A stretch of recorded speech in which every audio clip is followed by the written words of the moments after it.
And now to a park. Wherever it may be. There. London Zoological Gardens. With a nice elephant picture.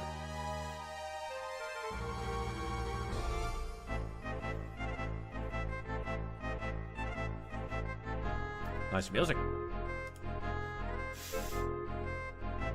An enormous wrought iron gate serves as portal to the zoo grounds. No one of the current generation has ever seen this gate closed, let alone locked. Why is it closed? Why is it locked? This officer stands at the gate, alert for any problems that might require his intervention. Good morning, Constable. I've never known one of the Inspector Gregson's men to draw zoo duty. Oh, it's you, Mr. Holmes. There's been a spot of trouble here, but we have it well in hand. We're limiting access to the zoo until we complete our investigation. What has happened? Well, confidential, like a man has been killed under mysterious circumstances, if you take my meaning. Indeed I do. Perhaps Inspector Gregson could use some assistance. I'm sure he could, Mr. Holmes, though he's not likely to admit it. He's in a foul mood today, sir. Watch your step, would you? You'll find him blustering beyond the games of left and something there. Mr. Holmes, Dr. Watson, go right in.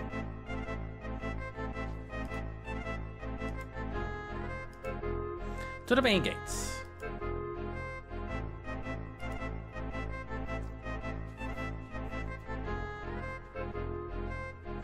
The elephant's name is Chloe. She is 32 years old and has resided in the Regent's Park Zoo since she was an adolescent.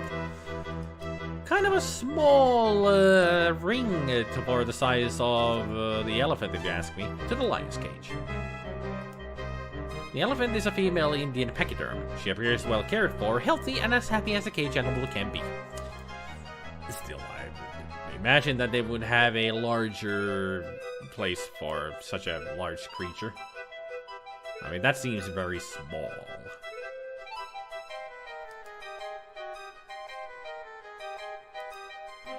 To the zoo administrative offices. Alright. The music kind of reminds me of Fantasia. You know, the Mickey Mouse. Ah, Mr. Holmes, come to put your tuppence in, have you? Very public-spirited, I'm sure.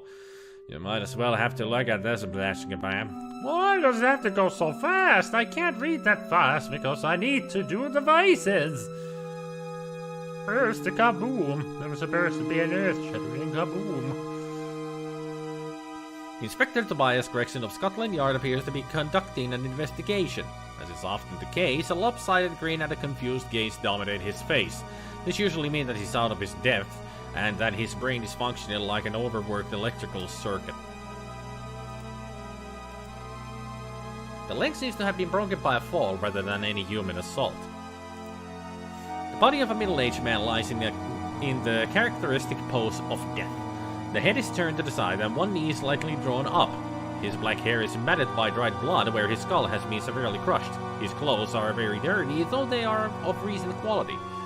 The left trouser leg is ripped and frayed, exposing some deep lacerations and punctures. Oddly, there is very little blood surrounding any of the victim's wounds. Though his head is now misshapen, Detective Frederick Gardner is clearly recognizable from his photograph at the Moore & Gardner agency. Where?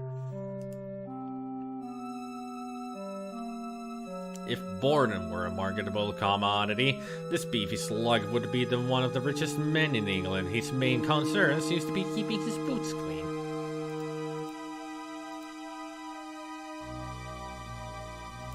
Good morning, Inspector. What do we have here? This is John Doe, stiff as a proverbial upper lip.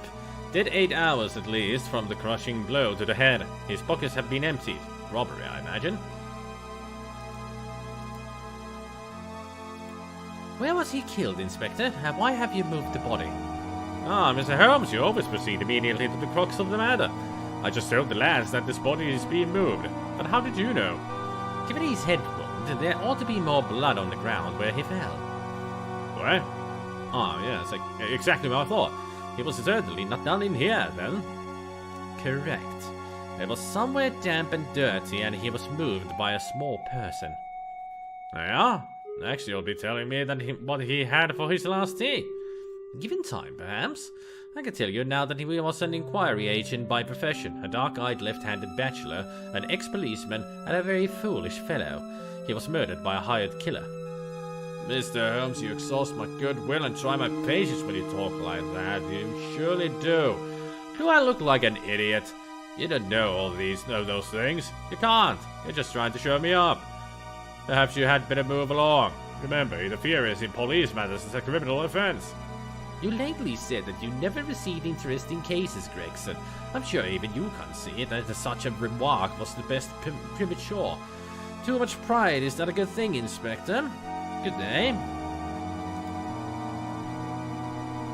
Got to remember that these were the olden days. Zoos back then were truly prison-like. Yeah.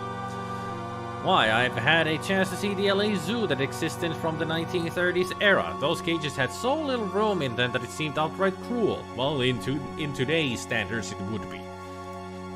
They didn't, think about the environment for the animals at all. They just, we got an animal, let's put it there, people can see it. Like big city apartments nowadays. What can you tell me about how he was killed? I'm sure you'll have opinions of your own about that. You usually do.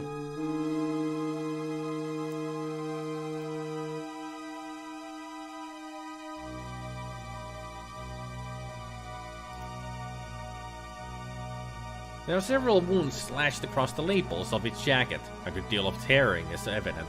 These tears appear in a pattern reminiscent of large claw marks.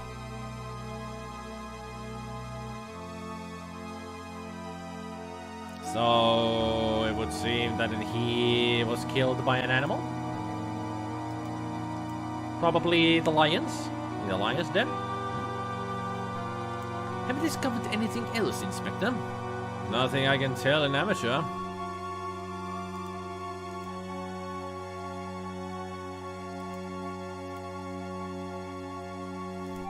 Constable, have you noticed anything that might help Inspector Gregson see this case more clearly? I ain't seen nothing interesting except an elephant when I came in here. Somehow that response does not surprise me.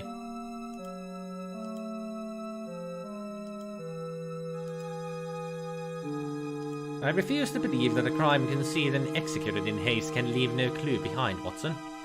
I agree, Holmes. I'm sure this zoo has more to teach us. Let us continue. By the way, how do you know that Gardner was murdered by a small person? And how did you not tell Gregson who Gardner was? The answer to your first question is that the heels of Gardner's shoes and the cuffs of his trousers were encrusted with mud.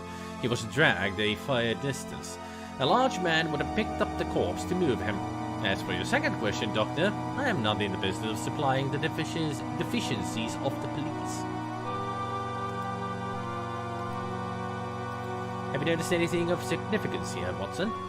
Nothing you have not remarked yourself, Holmes. This highly polished brass sign reads London Zoological Gardens, Peter Hollingston, Headkeeper. The door leads to one of the Zoological Gardens' administrative offices.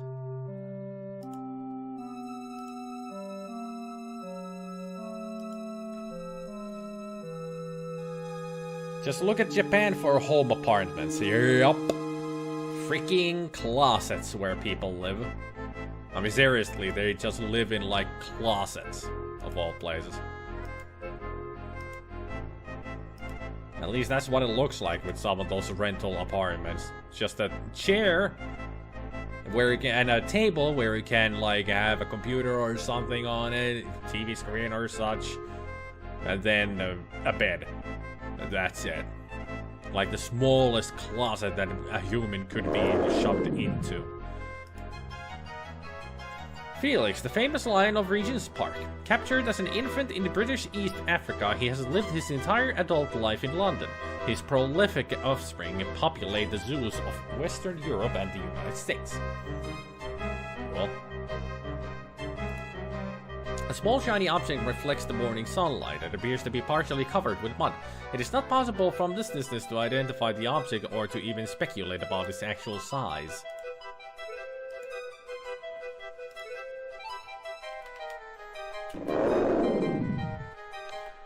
Roar, says the lion. I could have gone with an obvious, like, lion sleeps tonight or something like that.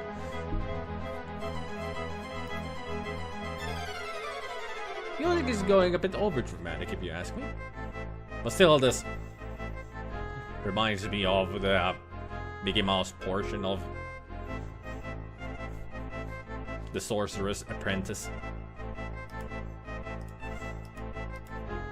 All we just need are just brooms walking around.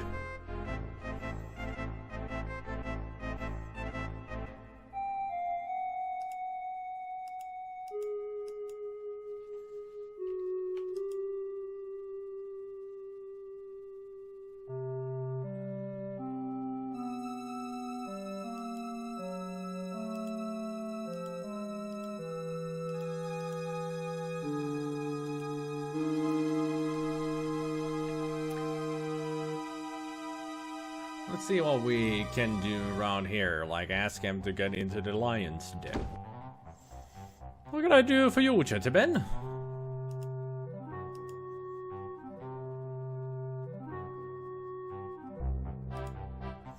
The open drawer here contains the files from M to O that have been shuffled through recently. Quite the happy music. Doesn't seem to you appropriate, Watson, that the zoo's managing director, a man entrusted with the well-being of his charges, is so enamored of dead animals. Perhaps, Holmes, he could not bear to part with them once they had passed on. A funeral would have been most inappropriate, and the alternative was to throw them in the trash. Very generous and probably true, Watson, thank you. Whimsical music for this guy. The Swiss, so proper and exacting in the manufacture of precision timepieces, built some uncommonly unattractive cuckoo clocks. This is one of them. This expensive pair of powerful magnifying binoculars is one of the type favored by ardent bird watchers, ship captains, and spies. This stuffed Snow White wandering albatross had a wingspan of over 8 feet. Albatross! The managing director is a clean-shaven, robust 60-year-old. His sparkling blue eyes are youthful and attentive.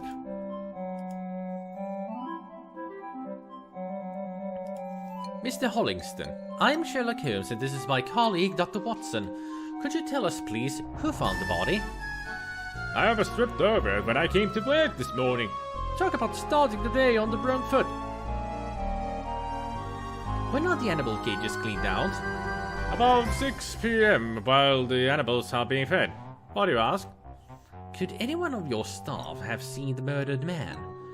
As I told the inspector, everyone except Simon Kingsley leaves the premises at 7 p.m. Simon doesn't have much to do with people, but has an unusual rapport with all the animals. Felix the lion is a special friend. Passing strange, if you ask me, but there it is. To each his own. Since Simon didn't sound the alarm, I assume he saw nothing. May we have Mr. Kingsley's address? There are 1 or 2 points I would like him to clear up for me.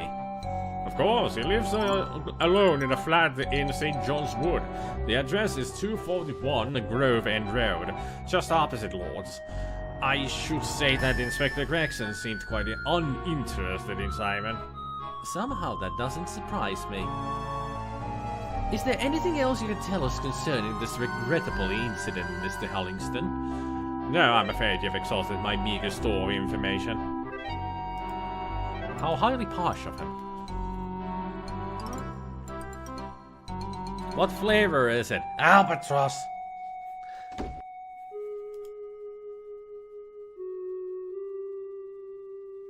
There are no freaking flavors to it, you freaking cat. It's an albatross.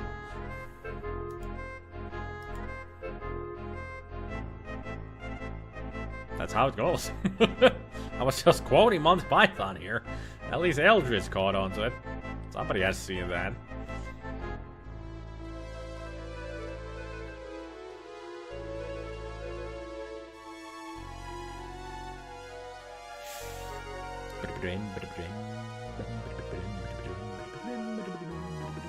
Did I miss it somehow?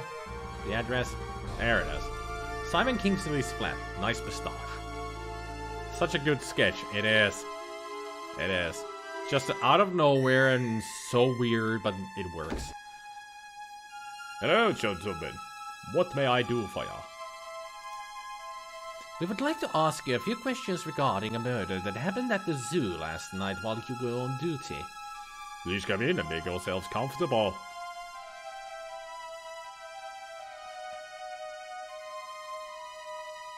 It looks like a monkey.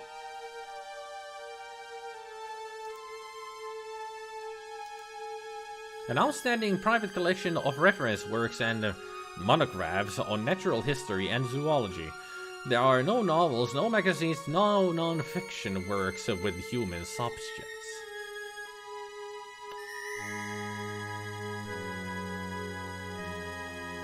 A photograph of Felix, the famous lion of Regent's Park Zoological Gardens. The photograph has been more professionally tinted to replicate the beast's natural coloring. The artist possessed less than modest skills. A well-worn pair of Marks and Spencer Brogans, size 9.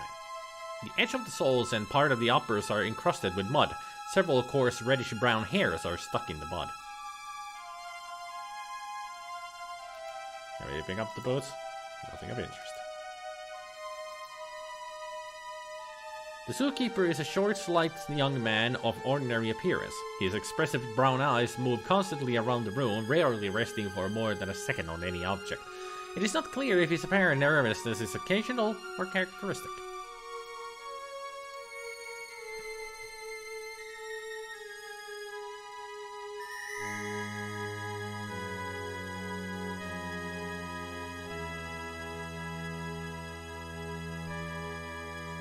And Gabriel goes with the acid of a movie reference, of course. Pie flavor.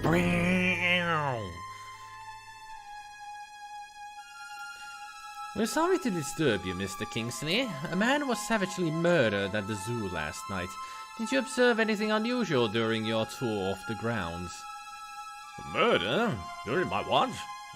You don't say. A man named Gardner was found outside the managing director's office, but he was not killed there. Where then? We were hoping you could tell us. Oh, I'm sorry. I don't know anything about it.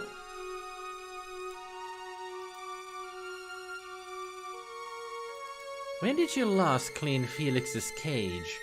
Last night about 6 p.m. or 6:30.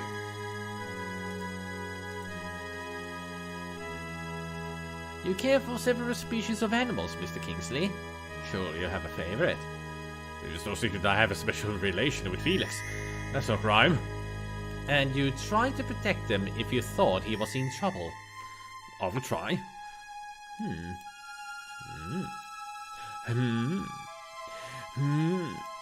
You have a reputation for knowing a lot about animals. Could any of them have been responsible for Mr. Gardner's death? Never. Unless they were provoked. No, never. I wonder. Wonder.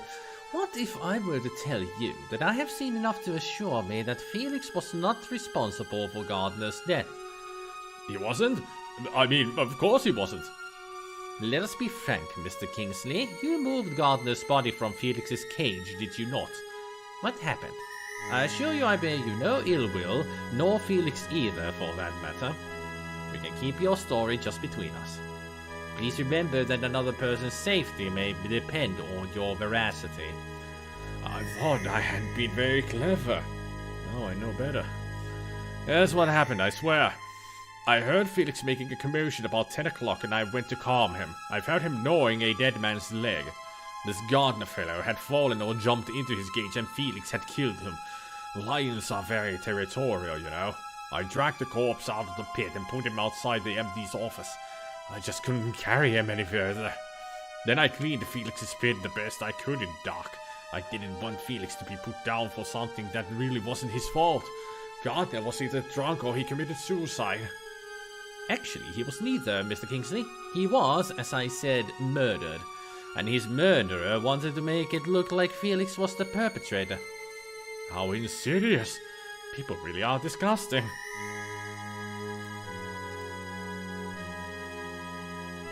Is there anything else you can tell us, Simon? No, I think I've told it all. I'm so happy Felix won't be blamed. Simon, I need to examine something in Felix's cage. Would it be possible for you to occupy Felix so that I may go down into the pit? Of course, if you think it's important.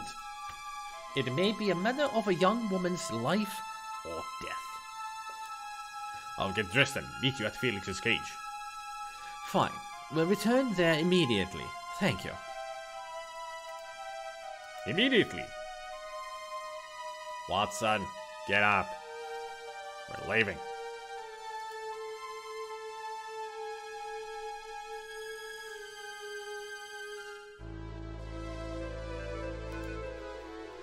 Back to the zoo we go.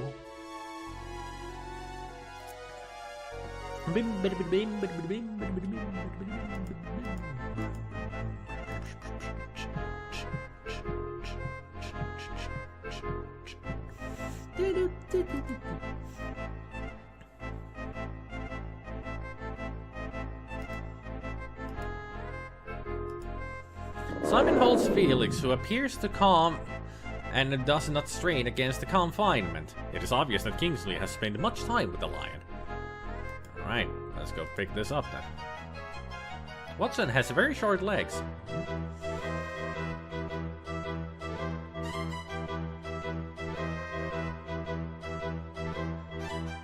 There we go.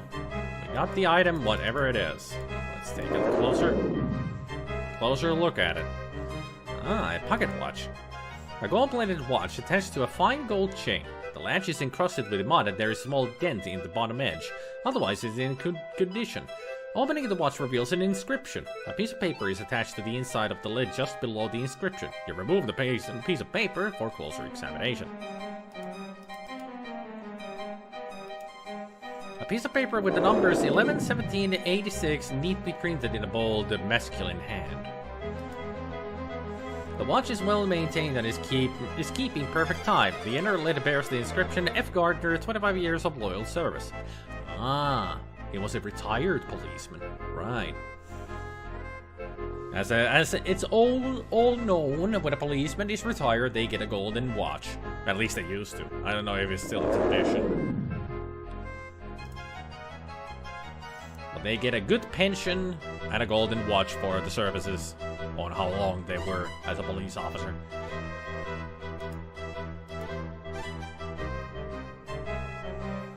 Do you see anything to help our investigation, Watson? Not in the mountain, Holmes.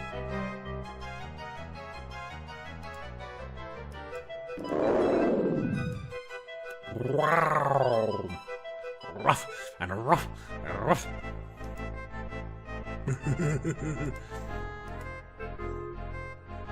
It's the cowardly lion instead of Felix. Do you notice anything of significance, Watson? No, Holmes, but I'll be sure to keep an eye out. These days they get a pack of peanuts. You can choose between salted or dry roasted. Good. So, this date that we have on the note. What the heck is that supposed to mean? Got a feeling we should go back to the agency now. I prefer dry roasted. I love the taste of them. I prefer no peanuts. I don't like nuts. Of any kind. Never liked nuts.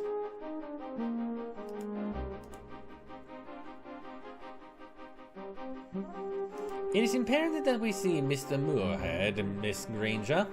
I'm sorry, but you just missed him, Mr. Holmes. He was very upset when he left. Do you know where he has... Do you know where he has gone? No, I pointed with the message which Mr. Moorhead read privately. Then he asked me to shut the office door on my way out, which usually means he's opening the safe. A minute later, he left without saying a word. Do you have a key for the office door? No, Mr. Moorhead and Mr. Gardner are the only keys as far as I know. Or half of them. Perhaps we will get it from Gardner's body at the zoo. Inspector Gregson must still be there. Watson? I'm sorry to inform you like this, Miss Gardner. Mr.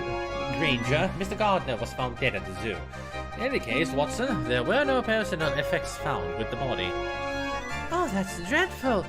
Who could have done such a thing? Great voice acting there, SpiderMwa. Oh, thank you very much. I know my voice acting. I really put. Not even walnuts or pistachios? Nothing. No matter what kind of a nut you named there, I would say no to each one of them.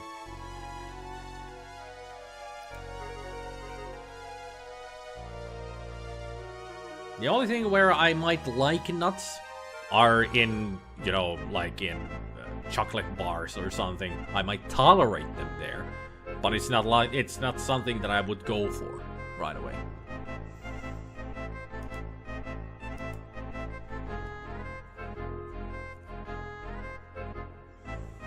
I kind of hate the fact that police officers are mentally police officers after they retire. Once a cop, always a cop. That the police mentality bothers me. They have to put their brown nose into everybody's business. That's annoying. It is. But you know, it's in their instinct. And all that. So. It's a mentality that you cannot just put away.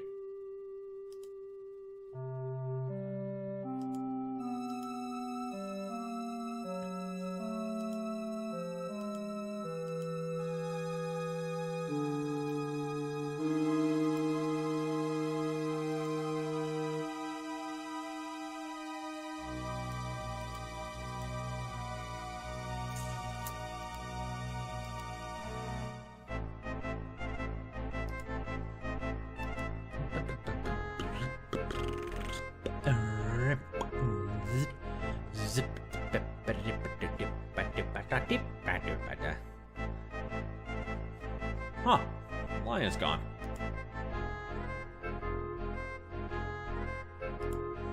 The water in the pit is collected rainwater. It's murky and odd bits of debris float on it.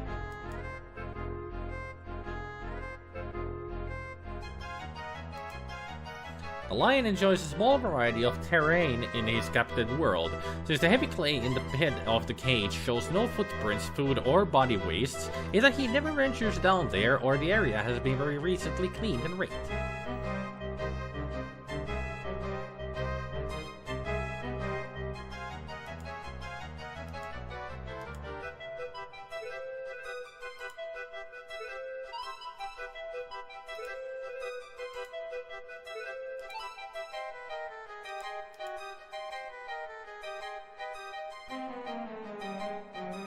Really isn't anything else here, apparently.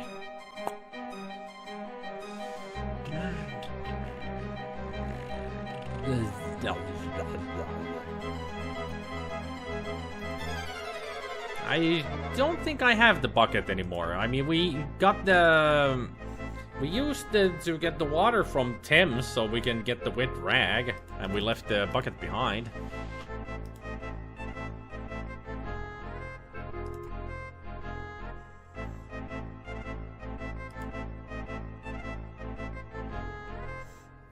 Besides, if you want to look through objects in water, you have to use a pan, not a bucket.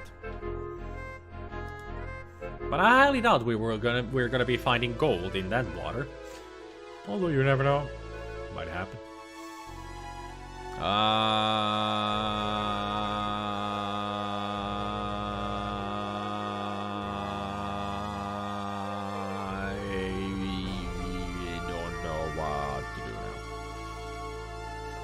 Anybody got any suggestions on what we can do?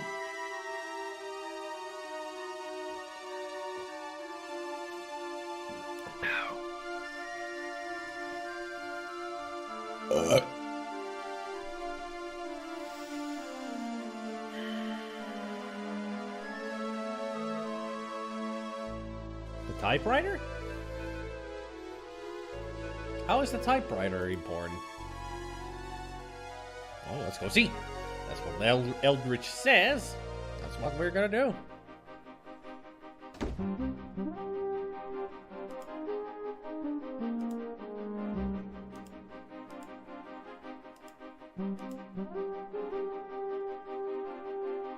Oh. That'll do it. And she does nothing. No reaction. At least we're in. Find anything?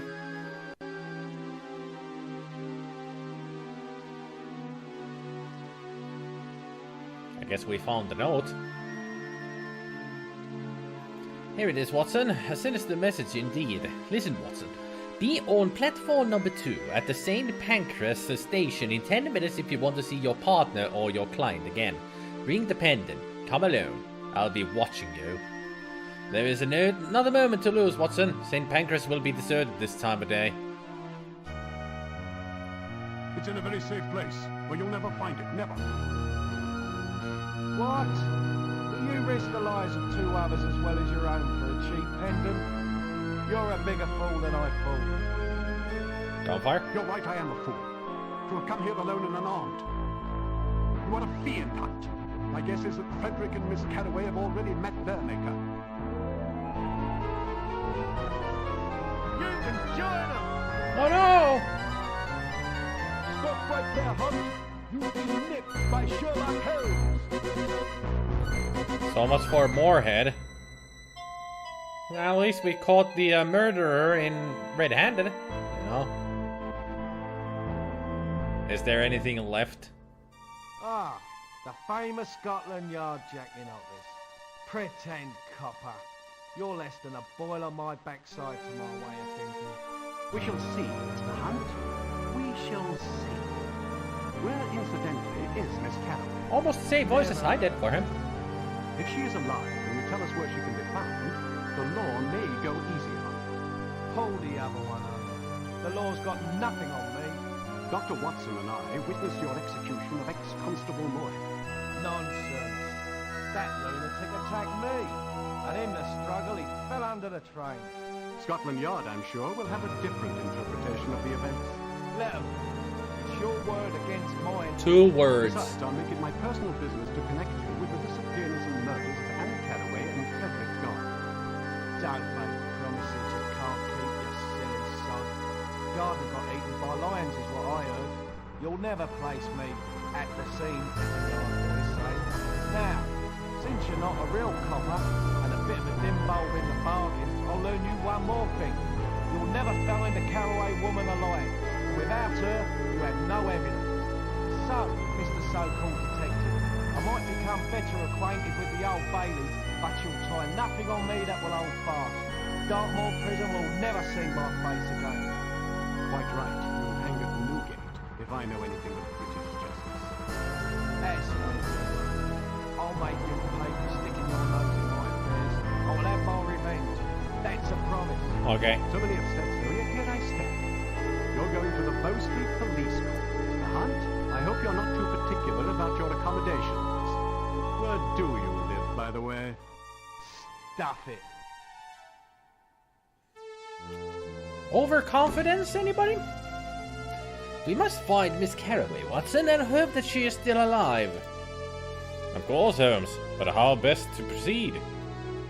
Perhaps a visit to Bow Street and chat with our Mr. Hunt. Remember, too, that Moorhead's secretary spoke of a safe in his office. If he ever had the pendant in his possession, it's likely that's where we'll find it now. Raid! Brilliant as usual, Holmes. Shall we go? Raid!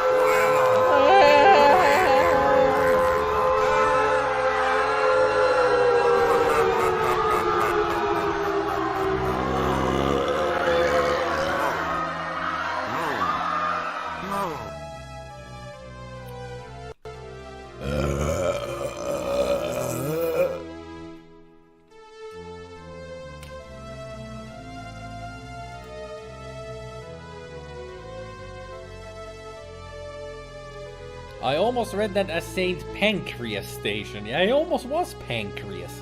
Just missing an E. Odd thing for Holmes to do always annoyed me. And that is a very weird thing to do. Suddenly just throw a typewriter through the glass window. But thanks, Dread, for the raid. Hello, everybody, from Dread's stream. What were you streaming? What were you playing? I'm curious. Is Saint Pancreas the patron saint of diabetes? I don't know. I'll need to smoke more than 2 pipefuls of my slow-burning shag to sort out this muddle. There's not enough tobacco in Virginia to fill the pipes. I would need to solve it on my own. I don't think smoking would help your thinking in any capacity. If you ask me. Smoking is bad for you anyway. But who cares? See, cares a monkey. Come along, Watson. The game's afoot. Quite so, Holmes.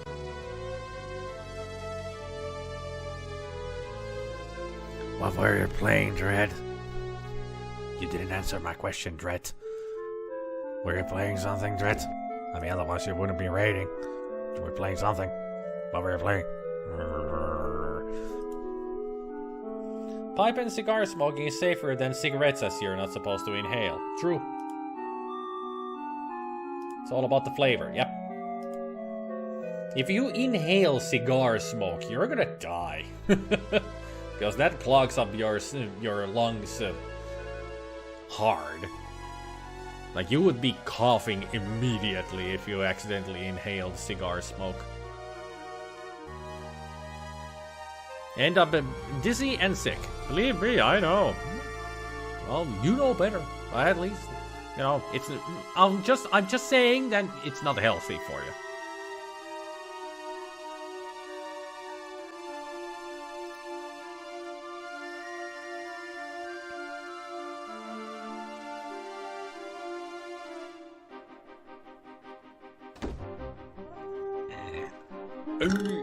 Excuse me.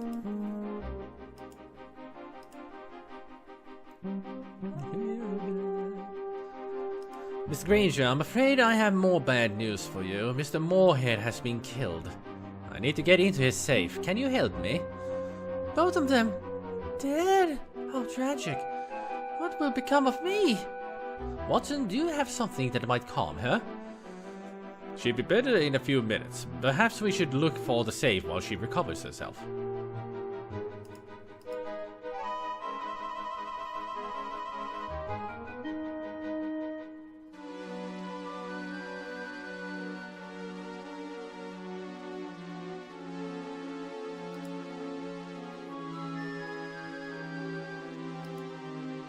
The floor covering extends from wall to wall and appears to be tacked down. It is made of twisted wool, and a variety of pleasing colors are woven into its conventional worsted pattern. It appears to be uniformly worn. That looks like wood flooring to me, rather than, you know, a carpet. Oh, it just says it's carpet, it's carpet. An easy chair covered in blue corduroy cloth. Its worn and compressed cushions suggest that it has served as a daybed from time to time.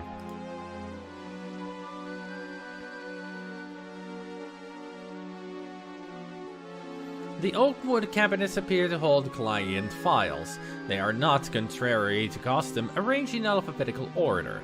Presumably the agents or their assistant have some personal method for organizing the information. Or there might not be any system or organization at all. These large volumes are illustrated case studies of famous European crimes and criminals throughout history. Other titles are related to the business of being a private detective. The titles on the left are devoted to staples of the inquiry agent's trade. Domestic disputes, laws of divorcement, train schedules, and new photographic techniques. The right side of the shelf unexpectedly contains nothing but fiction. The fiction titles are not of the highest quality.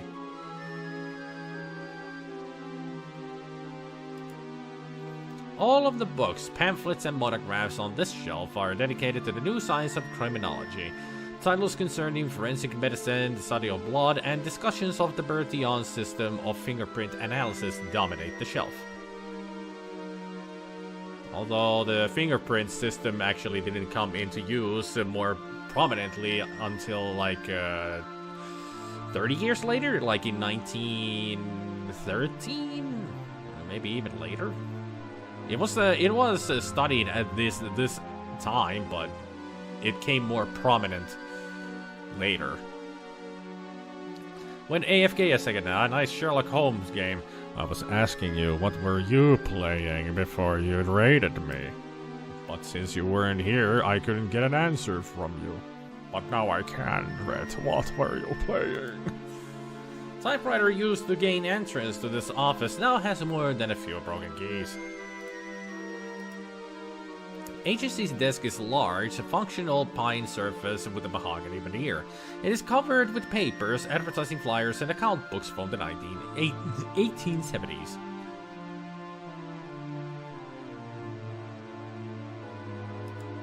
The drawer of the desk is shut tightly. Well, how about we open it slightly?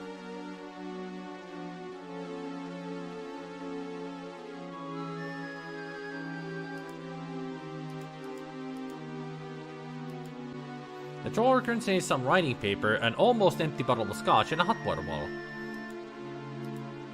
Nothing of interest.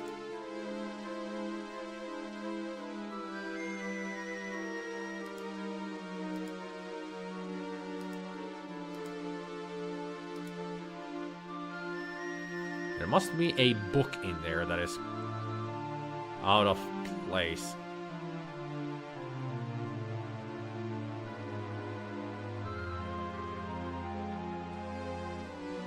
Certainly feels like that kind of a puzzle.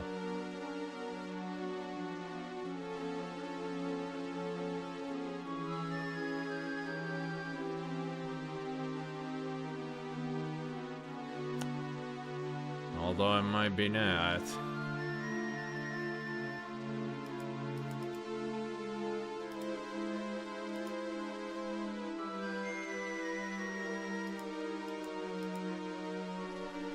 There is a spot that doesn't register at all. Let's go see if she has recovered from her hysteria. And Dread still doesn't answer me. Oh, woe is me.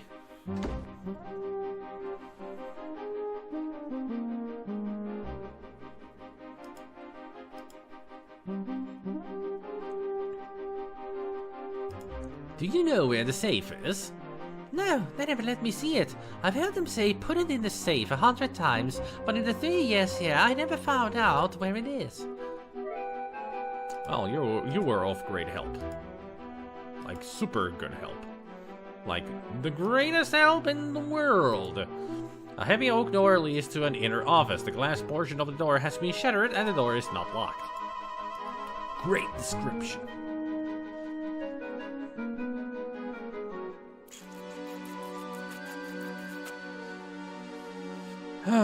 Watson, you got any ideas?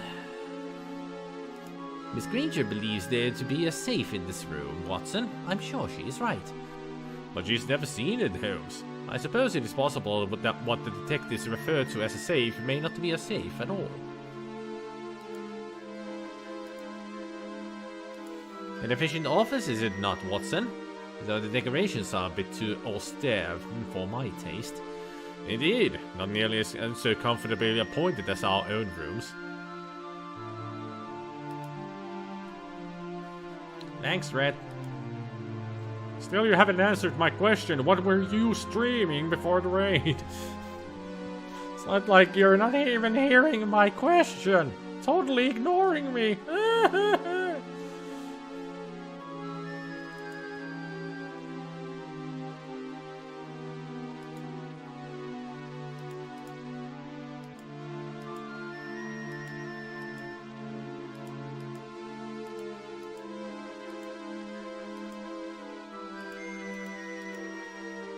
Gotta be some kind of secret somewhere.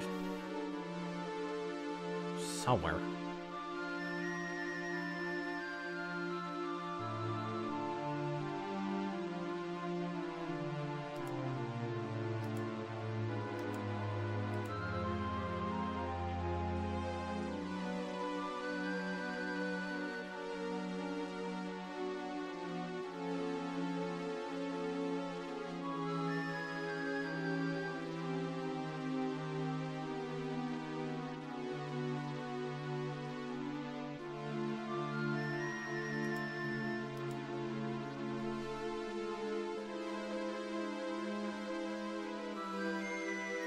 Maybe you asked when I was AFK or my hearing is that bad. I was asking you before you made the comment of the dubbing. I didn't ask then and you still haven't answered. The writing on the paper reads only IOU 12 4s 2D HM.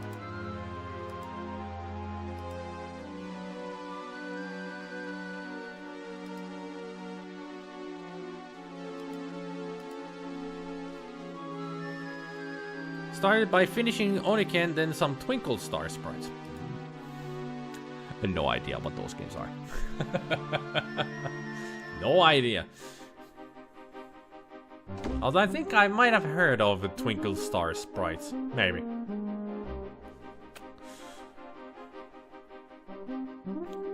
I could be confusing that to some other game.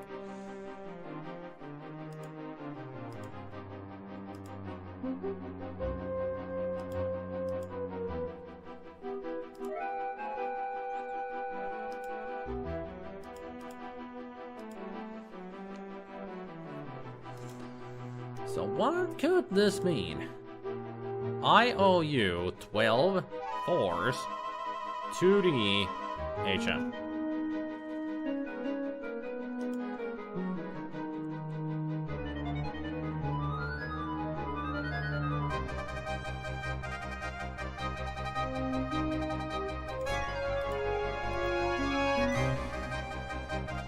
All this heroic music really fits the scene, doesn't it? Alright, I'll move the chair again.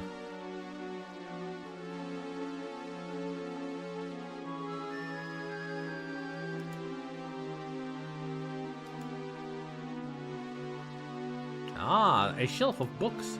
This particular books aren't books at all, but are a false front. There it is.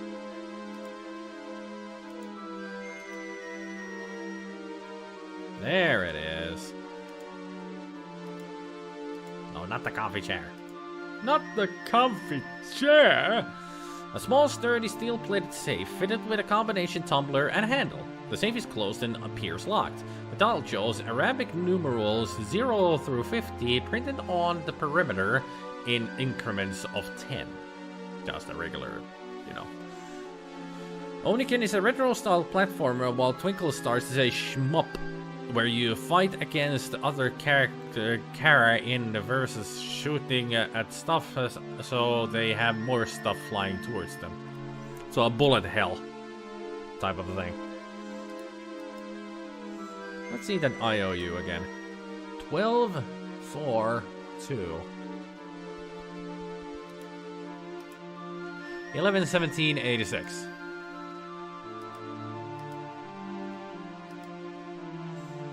That seems more like, yep, that was it.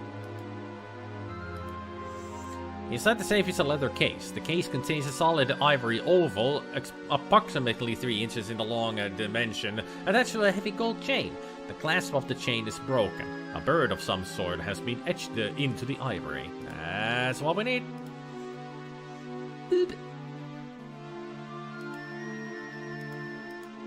That's what we've been looking for. Ugh. Ivory oval, approximately 3 inches in the long dimension, attached to a heavy gold chain. The clasp is broken. A bird of some sort has been etched into the ivory. The pendant is unexpectedly light in weight. A piece of solid ivory in this size should be almost twice as heavy. Close inspection reveals sliding panels on the sides. When moved, they cause the pendant to open. Inside is a piece of high-quality stationery folded several times. The letter reads, Dear Anna, as my death approaches, I wish to atone in a small way for the grievous wrong that has been done to you. I played a part in that wrong, and I beg your forgiveness. If you should ever want to legally establish your true relation as Paul Bromwell's mother, this testament and a good solicitor will help. You will risk incurring the wrath of Lord Bromwell should the truth be made known. Tread carefully, my dear, and forgive me. I, Dr. Theodore Smithson, longtime friend and physician of the Bromwell family, delivered a male child on 24th May 1878 at the Bromwell Manor. The mother of that child, later named Paul, was Anna Caraway, a house servant. The father of the child was Lord Bromwell himself. I participated in the conspiracy to make London society and the world think that Paul was in fact the legitimate child of the childless Lady Bromwell. Anna was retained as a wet nurse and later as nanny to the boy. When it became clear that the child had become attached to her, she was cruelly dismissed with the warning that if she ever told the truth of the matter, she would be destroyed by the Bromwell power. My hope is that I have finally done the right thing. I regret that it has taken my impending death to force me to action. This confession is witnessed by my solicitor, Percival Hinchcliffe. Signed, Dr. Theodore Smithson. Thought really plickens here. I am. Hot damn. Okay, so here's the Earth.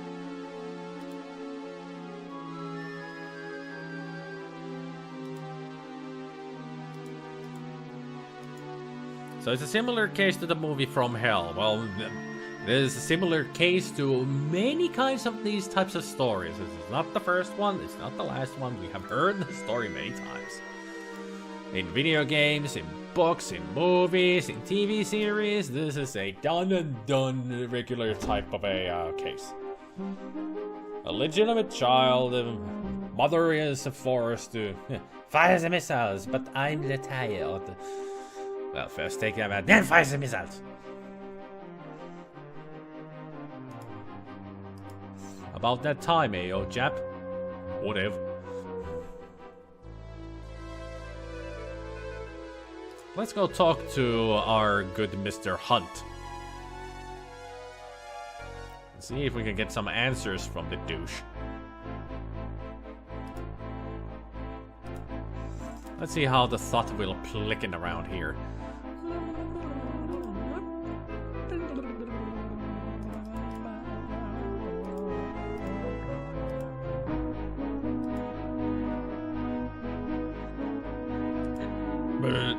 Excuse me.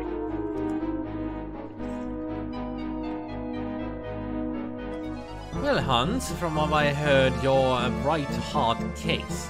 Deny everything, not guilty. That's your defense, is it? We know different though, don't we? Want to tell us about it? Not bloody likely. I'd hardly tell you what I have been told to old Bill. Hunt leans against the frigid wall in a careless posture that is the badge of an East End tough. He might be waiting for an omnibus. His mouth, which wears a permanent snarl, and his bloodless complexion contradict his studious nonchalance. Where is Anna Carraway?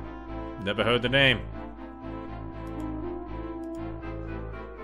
The police can become very belligerent when they don't get what they want. You may do better speaking to me. Again, I ask you, where is Anna Carraway? Snuff it. You got nothing on me.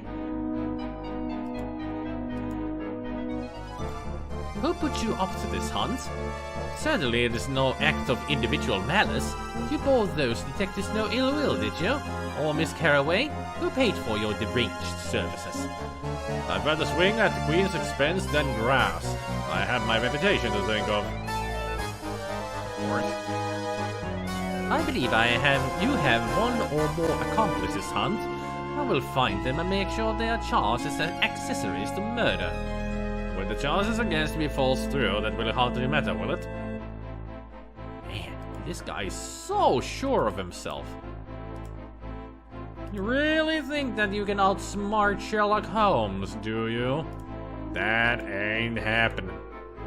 No way, no how. No way, no how will that ever happen. We are keeping you in there. You will be in the gallows by noon tomorrow. If we have anything to do with it. Oh, God. Oh, my back.